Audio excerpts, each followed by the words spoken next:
کی فوراً اللہ کی بارگاہ کے اندر معافی مانگ لیں اس سے، اللہ پاک سے، اللہ تعالیٰ سارے گناہوں کو مٹا دینے والا ہے۔ اللہ تعالیٰ قرآن عظیم کے اندر فرماتے ہیں سورہ فرقان کے اندر اِلَّا مَن تَابَ وَآمَنَ وَعَمِلَ عَمَلًا صَالِحًا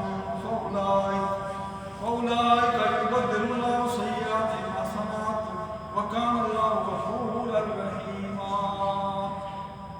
کہ جس نے توبہ کی سچی اور وہ ایمان لایا، فَأُولَٰئِكَ يُبَدِّلُ اللَّهُ سَيِّئَاتِهِمْ حَسَنَاتٍ، اللہ تعالیٰ یہ نہیں کہ صرف گناہوں کو صرف معاف کرتا ہے، بلکہ اللہ تعالیٰ گناہوں کی معافی کے ساتھ ساتھ اس کے گناہوں کو نیکی میں بدل دیتا ہے۔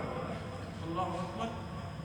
فَأُولَٰئِكَ يُبَدِّلُ اللَّهُ سَيِّئَاتِهِمْ حَسَنَاتٍ وَكَانَ اللَّهُ غَفُورًا رَحِيمًا، اور وہ بہت بڑا بخشنے والا مہربان ہے۔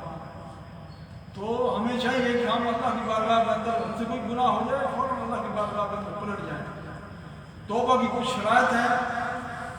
سب سے پہلی شرط یہ ہے کہ انسان جس نے جو گناہ کیا ہے اس گناہ کو چھوڑ دے۔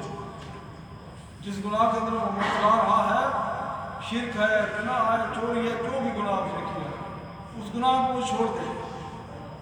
دوسرے نمبر پہ یہ ہے کہ اس گناہ کے اوپر نادم ہو جائے کہ اللہ مجھ سے یہ گناہ ہو گیا ہے، اس کے دل کے اندر ندامت پیدا ہو اور اس کے اوپر نادم ہو جائے، شرمندہ ہو جائے اللہ کے سامنے، یا اللہ میں نے یہ جرم کیا۔ اور تیسری شرط یہ ہے کہ آئندہ اس گناہ کو نہ کرنے کا پکا ارادہ کرے، یعنی کہ زبان سے کہہ رہا ہے کہ میں توبہ کر رہا ہوں یہ، لیکن دل سے کہتا ہے پھر گناہ کر رہا ہوں، نہیں، سچے دل سے یعنی کہ وہ آئندہ نہ گناہ کرنے کا پکا ارادہ کرے۔ اور چوتھی شرط یہ ہے کہ کسی کا حق مارا ہوا ہے تو وہ اس کا حق ادا کرے۔